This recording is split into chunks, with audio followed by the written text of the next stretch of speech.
Now, when you say the word school, a degree of safety and assurance of your kids' well-being is expected. Now, such an idea has no relevance to this particular school in the city. Take a look as to why we say that. This is Shamana Garden in Goriparlia. Take a look at this building.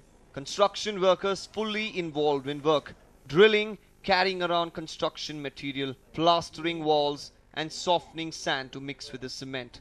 While this is the scene with most parts of the building, 2 to 3 rooms have been completed. And what do they do here? Well, start a school. Yes, you heard that right. This under construction building is the Florida English School. More than 60 to 70% of the construction work still remains. However, the administrative authorities in a hurry to start the school have admitted about 100 students and have also started to use the rooms in the building as classrooms. Just imagine little kids like these walking into this dynamite-like zone. The stairs don't even have a railing. Apart from that, they have to walk through all the construction material kept at the entrance. Basic facilities like even a restroom have not been fully completed.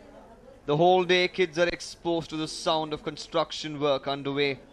However, the management of the school and the parents are turning a blind eye towards possible danger. We spoke to the headmistress about the safety of students and she claims it has been taken care of and that they have a license to run the school. We are not taking care of all the students, sir. We are not creating such a problem because all the students, their teacher are standing near the gate. Means it is not at all constructed still. So we are all taking in charge of the students from the beginning to the end. All our classrooms are ready because for 2 months, it takes 2 months to complete that work. No? So further 2 months we can't take long gap. So this year we have planned to start. For now, the students have classes till 12 p.m. But in about a week's time, school hours will be extended till 3 p.m. Students from the nursery to 10th standard have been admitted to the school. We wonder how this building is being allowed to be the premises of a school. Will the education board authorities look into the matter or will the students be forced to continue studying in such an atmosphere? Deepak Bopana for News9 Bengaluru.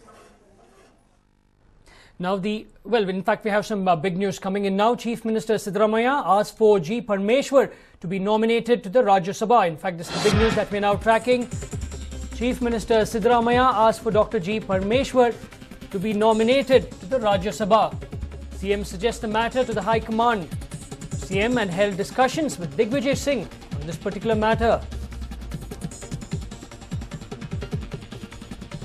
In fact, this is the big news that we're now tracking. Chief Minister Siddaramaiah asked for Dr. G. Parmeshwar to be nominated to the Rajya Sabha. The Chief Minister suggests this matter to the High Command. In fact, he had held discussions with Digvijay Singh, Karnataka in charge, on this particular matter. Now, there has been some talk earlier. We have seen how protests have also erupted with many supporters of Dr. G. Parmeshwar asking him to be inducted into the cabinet. In fact, some want him to have the Deputy Chief Minister post. But for long, Chief Minister Siddaramaiah has seen to it that there is no other power in the cabinet except him as the only Chief Minister. In fact, this is the big news that we're now tracking. Chief Minister Siddaramaiah asked for Dr. G. Parmeshwar to be nominated to the Rajya Sabha. More on this, I'm joined in by my colleague Varghese. Varghese, isn't this a smart move on the part of Chief Minister Siddaramaiah? It is, Nolan. In fact, if you look at the kind of rivalry that is there between both of them, we will have to understand that this seems to be a very, very big masterstroke, because that will in fact negate the demand for a Deputy Chief Minister's post for the state of Karnataka, and a lot of people have been in fact demanding, especially the supporters of G. Parmeshwar have been demanding for the Deputy Chief Minister's post for G. Parmeshwar. In fact, Parmeshwar has been looking to, had lost in the previous assembly elections, and he had been looking to become a member of the of the MLC Council or the Legislative Council.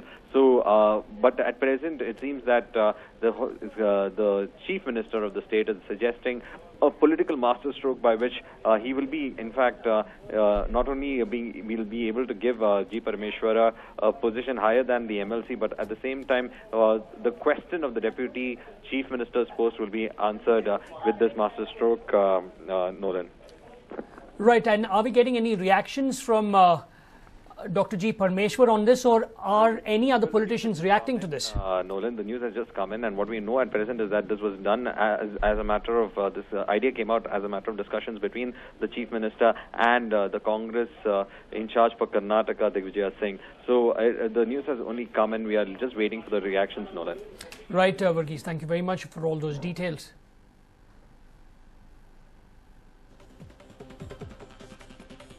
Moving on, the new MPs of the 16th Lok Sabha are being sworn in.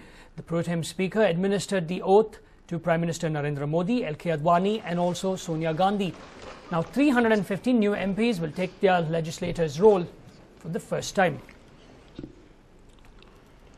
मैं नरेंद्र दामोदर दास मोदी जो लोकसभा का सदस्य निर्वाचित हुआ हूं, ईश्वर की शपथ लेता हूं कि मैं विधि द्वारा स्थापित भारत के संविधान के प्रति सच्ची श्रद्धा और निष्ठा रखूंगा। मैं भारत की प्रभुता और अखंडता अक्षुण्ण रखूंगा तथा जिस पद को मैं ग्रहण करने वाला हूं उसके कर्तव्यों का श्रद्धापूर्वक निर्वहन करूंगा।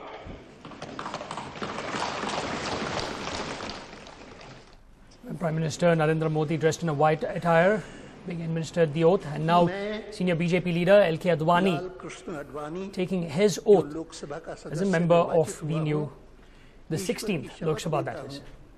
कि मैं विधि द्वारा स्थापित भारत के संविधान के प्रति सच्ची श्रद्धा और निष्ठा रखूंगा। मैं भारत की प्रभुता और अखंडता अक्षुण्ण रखूंगा तथा जिस पद को मैं ग्रहण करने वाला हूं उसके कर्तव्यों का श्रद्धापूर्वक निर्वहन करूंगा।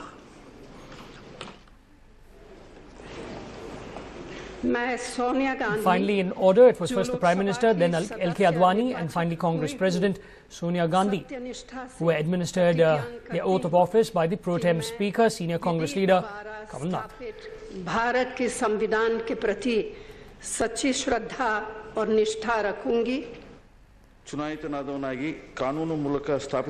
there was a procedure that was followed wherein after the three top leaders, the Prime Minister L.K. Advani and Congress President Sonia Gandhi, three more leaders or three more MPs took their oath of office who would assist the pro tem speaker in his job, and later on it was cabinet ministers first, then MOSs with independent charge, ministers of state, and finally members in alphabetical order.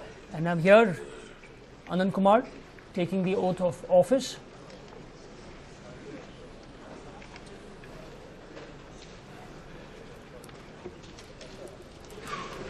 Sushma Swaraj and Uma Bharti, we are told, took the oath of office not in Hindi or English but in Sanskrit. सत्याम श्रद्धाम निष्ठाम च धारयिष्ये यदहम भारतस्य संपूर्ण प्रभुत्व संपन्नताम अखंडताम च रक्षिष्यामि तथा यत्पदं ग्रहीतुम् अहम उद्यतो। When in what is probably the most significant foreign policy decision, Prime Minister Narendra Modi will visit the United States of America in September to hold bilateral talks with Barack Obama. Now, Obama had invited Modi to the US when he called up the PM to congratulate him.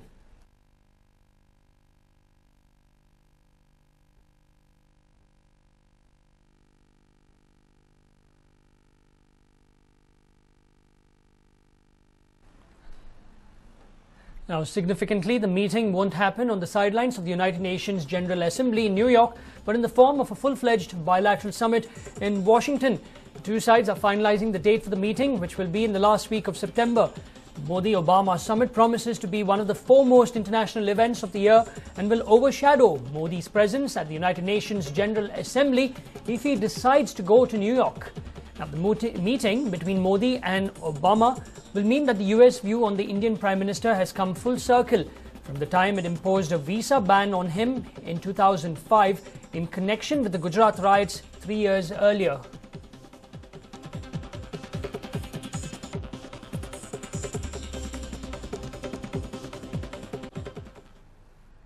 Now, a very unusual guest was dropped off at our office. It was a turtle, and it was found on National Highway 4 by a passerby. The person did not know what to do with it, and hence he landed in front of our office and asked us to take care of the turtle. Now, on World Environment Day, we tell you the story of this turtle. In fact, we now are joined in by, we have with us a volunteer from the BBMP Wildlife Cell, Spurti. Spurti, you have seen the visuals of this particular turtle. You have also seen the pictures. What type of turtle is this? It's a pond terrapin. There are 4 subspecies found in our country. And this particular one is found in Karnataka and in Bangalore.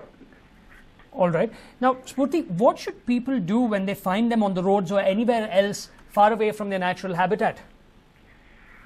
Usually during the rainy season when there's a heavy downpour, these turtles, most of the time the water bodies dry up and they kind of hibernate in those seasons. When there is rush of water, they walk from one side of the field or a lake bed to the other side where there's more water. So that is when they are found crossing the road. So if someone finds them, it's always better for them to, release them on the other side of the road where there's water or a drain system or a lake. All right, and whom do they need to contact? Because at times it's very tough for them to contact the forest department. So what do they need to do in such circumstances? If they're found somewhere in the residence, then they can always call BBMP Forest Cell, and we'll be happy to pick up these animals and put them back into their environment. And if they see it on a highway, they'll have to pick it up themselves because it could be run over by a vehicle, and they can release it themselves, into a lake or into a water body, which is close to that place, not somewhere away from that area. Right. Now, Spurti, what are the characteristics of this particular pond terrapin? It's a hard-shelled turtle. They're called pond terrapins, and they live in all kind of water bodies, the clean water bodies, and they are omnivorous, so they feed on dead fishes or even sometimes carcass of some animals and even vegetation. And can people keep these turtles as pets? Yes, some of them do, but it's illegal because it falls under the Schedule 4 of Indian Wildlife Act, so it can't be kept as a pet.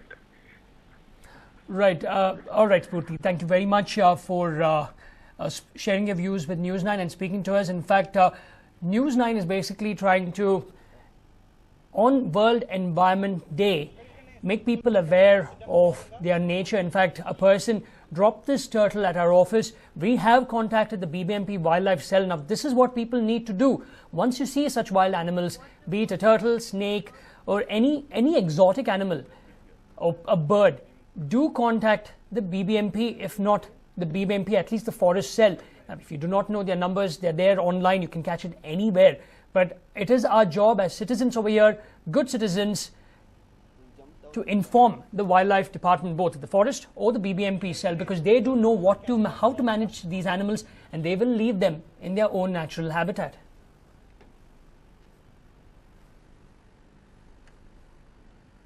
What are you shooting this for? In fact, this happened when a passerby, in fact, was driving on National Highway 4. He thought it was a stone in front of him and applied his brakes. Now, later on, he saw that the stone was moving, so he felt that it's something strange. When he got off his vehicle, he found out that it was a turtle. Now, immediately what he did was he came and dropped it at our office.